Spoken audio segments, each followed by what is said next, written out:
My mother-in-law came to visit her grandkids, unaware her son had abandoned us for another woman. But the moment she stepped into our house, her whole face changed. The second Diane Caldwell's eyes landed on the empty frame on the bookshelf, I watched her decide whose fault all of this was. She had not even taken off her camel coat yet. I was standing in the middle of my own living room with Milo teething on my shoulder, Ruby pressing her blocks against my ankle, formula dried on my sleeve, and 3 days of bad sleep sitting behind my eyes like bruises. Diane stood there in her pearl earrings and polished shoes, looking from the unopened mail near the door to the laundry at the foot of the stairs, then to the blank rectangle where my wedding photo with Eric used to be. Something behind her eyes shifted from concern to assessment to verdict so quickly that I almost missed it. Almost. "Why is that frame empty?" she asked. And that was the moment I understood the next several months of my life were going to be a war, and I would have to win it while keeping 2 children alive, functional, and emotionally intact, with a teething infant on my hip and no one standing on my side. I had been underestimated for my entire marriage. That was about to become my greatest advantage. Let me tell you who I am, because it matters. My name is Nora Caldwell, or at least it had been Nora Caldwell for 7 years, and I was still in the process of deciding which version of that name I wanted to keep. I was 34 years old. I had a master's degree in public health that I had put on hold when Ruby was born, because the childcare math did not work. Eric's income was enough, and we had agreed together that it made sense for me to be home. Ruby was 4 now. Milo was 8 months old. For 3 years, I had been the person who kept our household alive. I managed every appointment, every grocery run, every pediatric visit, every night feeding, every developmental milestone logged in a baby app that Eric occasionally asked me to summarize because he did not want to read it himself. I am not a passive person. I am not someone who drifts through life. I made a deliberate choice to be present for my children, and I made that choice with my eyes open. I will defend that choice to anyone who tries to suggest it made me lesser. Eric Caldwell was 37, a civil litigation attorney, and a junior partner at Estabrook and Howell in Columbus. He was blonde, handsome in the kind of way that looked good in photographs and revealed absolutely nothing. In the beginning, he had been attentive, warm, and genuinely funny. I loved him the way you love someone when you are 26 and still believe the world will cooperate with your plans. Then Ruby was born, and the balance shifted. Not dramatically, not all at once. It happened the way water erodes stone, slowly and invisibly, until one day you look up and realize the whole structure is gone. He started working late in early 2023. I noticed it the way you notice weather before a storm, as a change in the atmosphere before you can name what is different. He stopped asking about my day. He started taking phone calls in the backyard. He traveled for depositions in cities I had never heard him mention in relation to any case. I told myself it was stress. The firm was pushing him toward partnership. The billing targets were brutal. He was caring a lot. I told myself a lot of things. Then the text came on a Tuesday night in September, while Milo was 3 weeks old, and I had been awake for most of the previous 72 hours. Eric had gone for a walk after dinner. "I just need air, Nora," he had said. "I've been inside all day." I was feeding Milo when his phone lit up on the coffee table. I saw a name I did not recognize. Kelsey. Just the name, and the first 2 words of the message before the screen locked. I put the phone face down. I looked at Milo. I finished feeding him. I put him in the bassinet. Then I sat on the couch in the dark and breathed very carefully for a long time, because I had a newborn baby and a 3-year-old asleep upstairs, and I could not afford to stop functioning. Eric came home an hour later, smelling like fresh air and someone else's perfume. I said nothing. The next morning, I started building the folder. You need to understand the folder, because it became the center of everything. By training, I am a public health researcher. I know how to document. I know what evidence looks like, and I know how it needs to be organized if it is going to be useful to someone other than the person who collected it. So when I began to understand what was happening in my marriage, I did not spiral. I did not confront him. I did not send a tearful 2 a.m. text demanding to know who Kelsey was. I documented. Cell phone records came first. I had access to our shared Verizon plan, and I downloaded 6 months of call logs. Kelsey Marsh's number first appeared in April. By August, she was getting more minutes than I was. By September, the month Milo was born, there were 4,200 minutes of outgoing calls to her number. Then I went through the credit card statements. I had access to our joint Amex for household expenses, and I went back 12 months. Restaurants I had never visited. Hotels in cities during supposed depositions. Jewelry from a downtown store, and none of that jewelry belonged to me. I cataloged everything in a Google sheet, with dates, amounts, and columns for corroborating information. I saved text screenshots from my own phone, not his. I did not touch his phone. But every time he texted me something about his schedule that later contradicted the credit card records, I saved it. Staying late at the office tonight, on a date when the Amex showed a restaurant reservation 40 minutes from the office at 7:30 p.m., I labeled the folder Medical Records. I kept it on a Google Drive account he did not know about. I backed it up to a thumb drive and hid that thumb drive in a tampon box in the bathroom cabinet. I know how that sounds. I know it sounds paranoid, cold, and premeditated, but I had a newborn and a toddler. I was so sleep-deprived that I was sometimes seeing things out of the corner of my eye that were not there, and still, some clear, functioning part of my brain understood that if I was right, I would need to have been building this for months. I would not be able to start from scratch after the explosion. And I was right. Eric left on the second Tuesday of October. He waited until Ruby was at preschool and Milo was napping. He packed 2 bags with the quiet efficiency of someone who had already planned the logistics. He put his car key and house key on the kitchen counter. Then he sat across from me at the table and said he deserved happiness, that the marriage had become too stressful, and that I would be fine because I was stronger than he was. I sat there holding Milo and did not cry. Eric left at 10:47 a.m. I watched his Audi pull out of the driveway from the kitchen window. Then I picked up my phone and called my lawyer. Her name was Patricia Gomez. She had 17 years in family law, 8 of them focused on complex asset division and custody disputes in Franklin County. She had short hair, reading glasses, she pushed up like a headband, and a way of listening that made you feel as if she had already anticipated everything you were about to say and had a response waiting. I had called Patricia for the first time 3 weeks before Eric left, while I was still in the documentation phase. She had listened to 40 minutes of my organized, sourced, time-stamped account without interrupting. Then she said, "File first. The parent who establishes the framework controls the narrative." I filed for temporary primary custody and child support on October 16th. Eric was served on October 21st. He called me 11 times between 4:00 and 6:30 p.m. that day. I let every call go to voicemail and texted Patricia the call log. Then I went to Ruby's preschool pickup, came home, made dinner, did bath time, put both kids to bed, and ate a bowl of cereal standing at the counter at 8:45 p.m. while reading through the custody petition line by line. I had not told anyone in the family, not Eric's parents, not my own, not a mutual friend. I kept the circle to Patricia and my sister Jen, who lived in Cincinnati. I called Jen after the kids were asleep, and she listened without giving advice, with the specific silence of someone who loves you enough not to say, "I told you so." So when Diane Caldwell appeared on my porch 4 days after Eric was served, wearing pearl earrings and a camel coat and carrying color-coded snacks with her manufactured warmth, she walked into a situation she knew nothing about. I could see the exact moment she found out. "Eric moved out," I said. 3 weeks ago. I watched the information move through her. Diane Caldwell was 61 years old, and she was the kind of woman who made everything look controlled. Controlled home, controlled clothes, controlled emotional register. In 7 years, I had never seen her express distress. She expressed concern, which was distress translated into a language that allowed her to remain in authority. Concern flickered across her face. Then something else came behind it. I handed her the text Eric had sent me the night he left. I had printed it because Patricia had suggested I keep physical copies of the primary documents, and because some part of me had known this moment would come and wanted to be ready for it. Diane read the message once, then again. Then she looked at me, and I saw something I had not expected and will never forget. The anger in her eyes was not for her son, it was for me. "You must have driven him to this," she said. I had expected shock, grief, maybe even neutrality. I had not expected that sentence from a woman looking at proof that her son had abandoned his wife and 2 children, one of them only 8 weeks old. But there it was. Diane started pacing. In her description, the room became a disaster, which it was. But it was the functional disaster of a home with a teething infant, a preschooler, and no second adult. That is different from neglect, in the way a battlefield is different from a garden, and calling one the other says something about your priorities.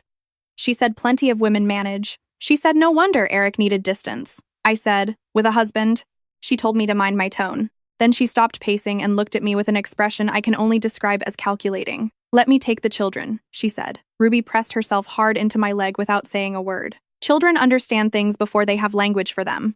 She pressed into my leg and went completely still. "No," I said. Diane's mouth tightened. "You're emotional. You need time to think. I'm their mother. If you cooperate," she said, and her voice dropped into something smooth and private. The voice of someone who conducts negotiations in rooms without witnesses. "We can resolve this quietly." That word, quietly, is one of the most dangerous words in the English language when it is spoken by someone protecting an institution. I pulled out my phone. "Go ahead," I said. "Call him." She was already scrolling to Eric's contact when I added, "Because I already called my lawyer. I filed for temporary custody last week. Child support petition attached. Eric was served yesterday." The stillness that came over her face was not shock.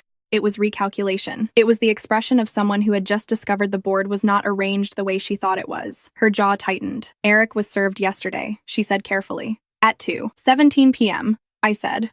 "At his office."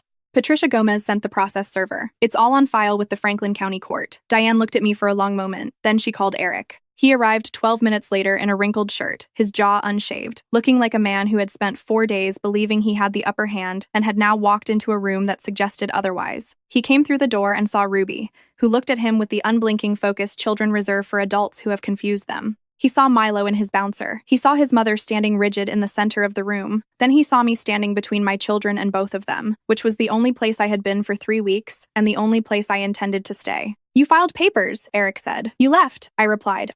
You moved in with another woman. Diane stepped in. Eric, take the children to my house right now? No, I said. His voice went hard. They're my kids. Then act like it. The silence that followed was the particular silence of something true, landing in a room full of people who could not argue with it. Ruby looked up at her father with the expression of a 4-year-old who had been trying to understand something for 3 weeks and had not succeeded. Daddy, she asked, are you coming back home? Eric opened his mouth, but nothing came out. Not because he was overwhelmed with emotion.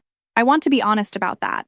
He went silent because he was calculating, the way he always did, and there was no good calculation available. Ruby pressed her face into my side. That silence did more than everything else in the room combined. Eric looked at his mother, then at me, then at the empty frame. Something moved across his face that I had not seen in years. It might have been shame, or it might have been the recognition that certain performances had stopped working. Diane said, Eric. He cut her off. Not now, Mom. She looked at him as if he had spoken in a language she did not understand. The script she had been running for 30 years walk in, take control, resolve quietly, protect the name had been handed back to her, and she did not know where to put it. She looked at me one last time, a long, cold measurement. Then she left. The door closed with a soft click that was somehow worse than a slam. Eric stood in the middle of the home he had abandoned, and his phone buzzed on his hip. He glanced at the screen, and something I had never seen on his face appeared in full. Not guilt. Not shame. Panic. He turned the screen toward his chest before I could read it, and I thought, whatever Diane had just set in motion, we had not even seen the beginning of it yet. I was right. The campaign started 48 hours later. I found out about it from my neighbor, Kathy Rollins, whose daughter was in Ruby's preschool class, and whose husband played golf with a man who worked with Eric's father. Small city. Short distances between information and consequence. Diane had called 4 people within the first 24 hours after leaving my house. Her pastor, the chair of the school fundraising committee she co-chaired with a family law mediator named Glenn Hartley, her closest friend who happened to be on the Worthington Parent-Teacher Organization board, and most strategically, a family therapist named Dr. Carol Whitfield, who had treated Eric briefly for work stress in 2021 and had met me exactly once at a dinner party. The message, as it reached me through Kathy in pieces over 3 days, was a careful construction. I had become unstable since Milo's birth. I was not coping. The house was in a worrying state. Diane was concerned and had simply dropped by to check in. Eric was, understandably, in a difficult position. They were all hoping for a quiet resolution. She had not mentioned Kelsey once. I called Patricia at 7:15 a.m. on Thursday while the kids were still asleep. She's doing a soft reputation campaign, Patricia said, with the calm of someone who had seen this too many times before. Preemptive. She's trying to establish an incompetency narrative before we get anywhere near a courtroom. Can she? I asked. She can try, Patricia said. Here's what we're going to do. We moved fast. Step 1. Patricia requested that a guardian ad litem be appointed for Ruby and Milo. A guardian ad litem is an independent attorney who represents the children's interests exclusively. Not mine, not Eric's, not the Caldwell family's. His name was Kevin Park, and he had 12 years in family law, with a reputation Patricia described as relentlessly fair, which in a case like this meant he would follow the evidence. Step 2.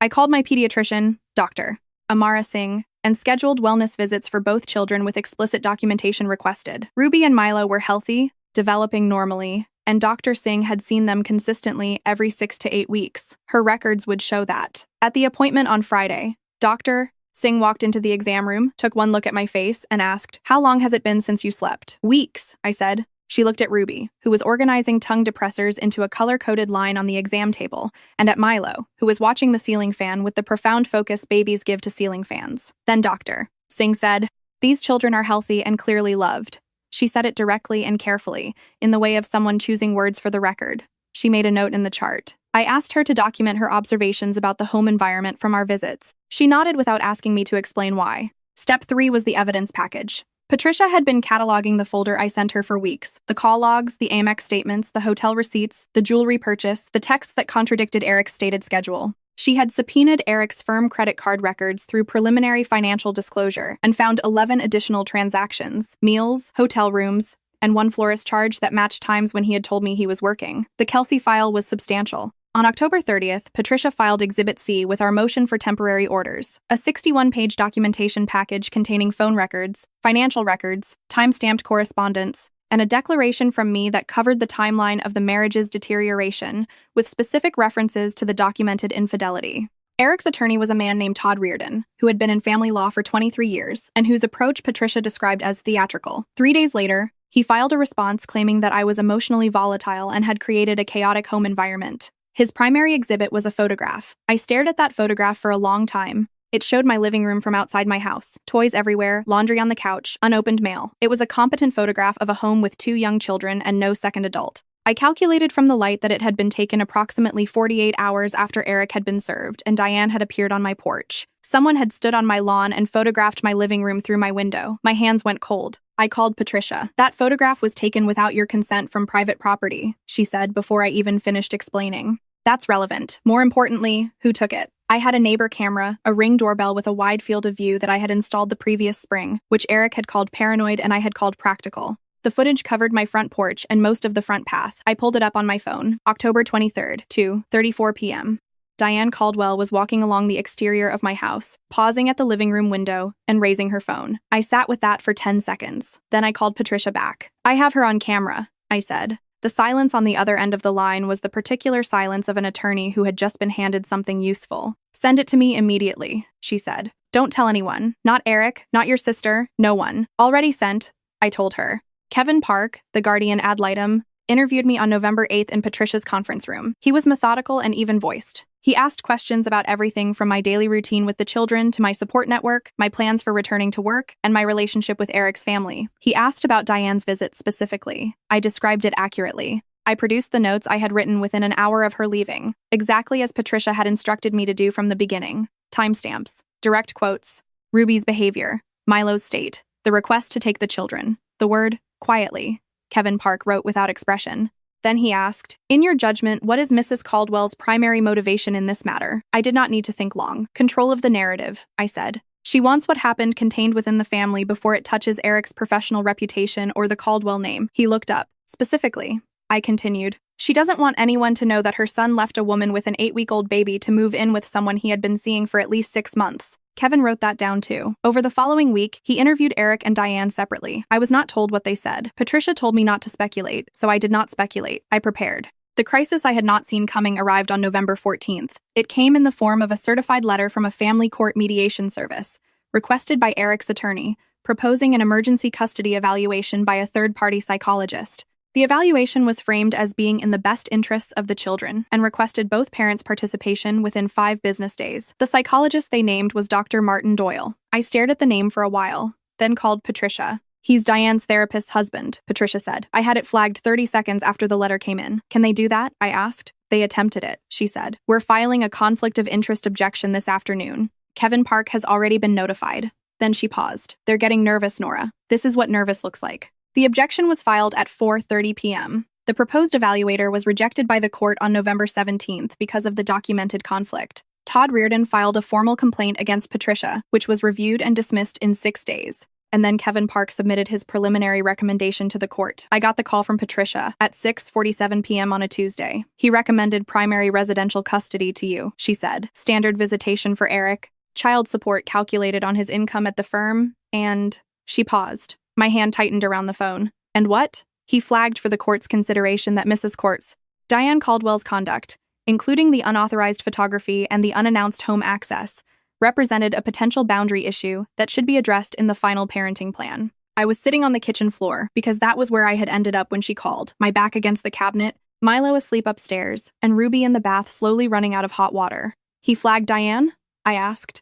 "By name," Patricia said. "In the record." I put my head back against the cabinet and looked at the ceiling. From the bathroom, Ruby called, "Mama, the water is cold." "Coming, baby," I called back. I stood up. I went down the hall. I managed bath time, pajamas, 2 bedtime stories, and got both children asleep by 8:30. Then I sat on the edge of my bed in the quiet and let myself feel the full weight of 6 weeks of organized, relentless, exhausted warfare on behalf of my children. I did not cry, but it was close. The settlement conference was on December 3rd. Patricia and I arrived at 9:00 a.m. Eric and Todd Reardon arrived at 9:07. Diane was not present, and under the parenting plan terms Patricia had requested, she would not be relevant to any discussion without both parties' consent. We were in separate rooms for most of it, because that is how these things work. The mediator was named Frank Wong. He had 26 years in family court and the face of a man who had witnessed most of the ways human beings fail each other and had learned how to work around them. He moved between the rooms for 4 hours. Eric's counteroffer was joint physical custody, week on and week off, with no child support because, according to him, costs would equalize. Kelsey's presence in his home was characterized as not a factor. My position, under Patricia's guidance, was grounded in evidence and specificity. Ruby's school records and pediatric records were all tied to my address. Milo's medical history, all primary care, and all emergency care were documented under my address and coordinated by me. Eric had attended 9 medical appointments in 2 years of Ruby's life and 0 of Milo's. I had a spreadsheet. I had the chart records. I had the call log showing who had coordinated with the school, the pediatrician, and the preschool waitlist. At 2:02 p.m., Frank Wong came back from Eric's room and sat across from me. He's prepared to agree to primary residential custody with you, he said. Standard parenting time on his end. Alternating weekends, 1 evening midweek, child support at the calculated guideline amount. I looked at Patricia. She looked at me. What about Kelsey? I asked. Wong nodded. He has agreed to a 90-day introduction period before any romantic partner is introduced to the children. That goes for both parties. I waited. And Diane? I asked. Wong's expression shifted only slightly. He has agreed that extended family access to the children is subject to mutual consent during his parenting time, and that unsolicited contact with your home or your child's school by third parties is prohibited and constitutes a parenting plan violation. He did not say Diane's name. He did not have to. I sat with it for a moment. Then I said, yes. We accept. Eric and I signed the parenting plan on December 10th. Patricia sent me a copy by email at 4:33 p.m. I saved it in a folder I labeled, without ceremony, done. Then I picked Ruby up from preschool, which she now attended 5 mornings a week, on a schedule that had not changed since October, because her routine had not changed since October, because some things I had managed to hold absolutely still while everything else moved. She ran to me at the door with the full body abandon of a 4-year-old who had not yet learned to restrain joy. She grabbed my hand and said, Mama, we made a gingerbread house, and mine fell down, and Mrs. Peterson helped me glue it back together. Did it work? I asked. Mostly, she said. One wall kept falling, but it's okay because you can't see it from the front. I held her hand and walked her to the car. I strapped Milo's car seat in and looked at my children in the rearview mirror, Ruby narrating the structural failures of her gingerbread house in great detail, while Milo watched the world go by with his particular serene intensity. And I thought about walls that keep falling, and the things you build anyway. 3 months later, Diane Caldwell called me. I almost did not answer. I was sitting at the kitchen table with coffee, the kids at school and daycare, and a consulting project open on my laptop when her familiar name appeared on the screen. I let it ring twice. Then I answered, Nora. Her voice sounded older, not dramatically, not enough that anyone else might have noticed, but I noticed. I wanted to. She stopped. I've been meaning to. Another pause. It was the most uncharacteristic pause I had ever heard from a woman who did not leave empty spaces in her sentences. Then she said, I was wrong about what I said that day. I did not fill the silence for her. I shouldn't have suggested you drove him to it, she said. That was wrong. I looked down at my coffee. Thank you, I said. That means something. And I meant it. It was not enough. It was too late. It was partial in the way acknowledgments from people who have chosen badly often are, but it was something. The children, she said carefully. I'd like to see them. Talk to Eric, I said. The schedule is in the parenting plan. It goes through him. The line went quiet. Okay, she said. Okay, I replied. Then I hung up. I sat with the phone for a moment, opened the consulting project, and got back to work. Because Ruby had a dentist appointment at 3:45, Milo had a well visit at the end of the month. Dinner still needed to be planned. A school project was due Friday, and there was a life to continue building. The gingerbread wall had fallen. I had glued it back together. You could not see the damage from the front.